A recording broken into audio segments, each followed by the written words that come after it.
Hi, I'm Senator John Thune from the great state of South Dakota. With the recently passed fiscal cliff legislation, Congress enacted tax relief for 99% of Americans. Now that the tax part of the fiscal cliff issue has been dealt with, it's time to address the real cause of Washington's fiscal mess: out-of-control spending. Washington is addicted to spending your money. Over the past 4 years, our country has added nearly $6 trillion to the national debt. At $16.4 trillion, our nation's total debt is now larger than our entire economy. This means that every man, woman, and child owes a $53,000 share of this debt. That level of spending is unsustainable. We cannot afford to keep adding over $1 trillion to the debt every year, as we have for the past 4 years. A major credit rating agency has already downgraded our nation's credit once. And if we don't start making some real progress on spending reforms, more downgrades are likely in the near future. What does that mean, practically speaking? Well, if you or I as citizens had a bad credit rating, banks would charge a higher interest rate when we approach them to borrow money. It works the same way with nations. If the United States credit rating is further downgraded, our country will pay higher interest rates. This will mean trillions of borrowing in order for America to pay its bills. Needless to say, we can't go on like this forever. Eventually, we are simply going to run out of money. And no tax increase, no matter how high, will be enough to save us.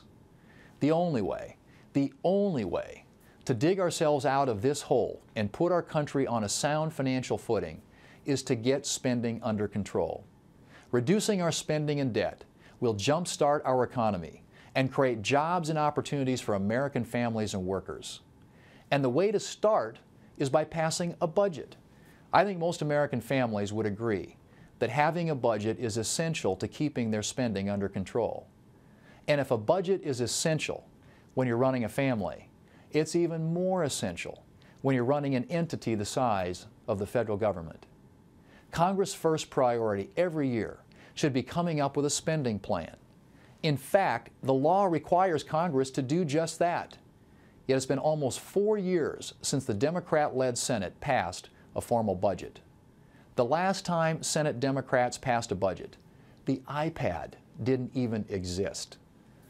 The lack of a clear spending blueprint has enabled billions of dollars in wasteful spending and massive growth in the size of government. Rather than continue spending hard-earned taxpayer dollars on government projects, Washington should approve private sector economic projects like the Keystone XL pipeline, which the President is blocking. This project alone would create 20,000 jobs and strengthen America's energy independence. As every family knows, budgeting is about priorities, and it can require tough decisions. There's rarely enough money to pay for everything, so you have to decide where your priorities lie and allocate money accordingly. Congress should be no different. One thing that must be part of the budget debate this year is a plan to reform our entitlement programs to save and protect Social Security and Medicare for current retirees as well as for future generations of Americans. These programs are in trouble, and they're on an unsustainable path. Social Security began running a deficit in 2010, and without meaningful reform, Medicare will be bankrupt by 2024. Despite this dire situation, Democrats have resisted any discussion of reform. But the only way to save our entitlement programs is to reform them. It's as simple as that. The good news is that it's not too late. If we act now, we can put our nation back on a sound financial footing and preserve the promise of economic prosperity for future generations. If instead we choose to wait, if instead we choose to put off these tough decisions for another day, then we choose to leave the next generation with a far worse economy than we received from our parents and grandparents.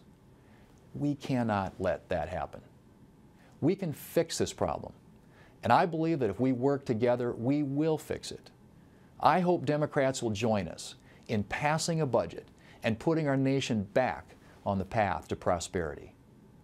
Thank you for listening. May God bless you, and may God bless the United States of America.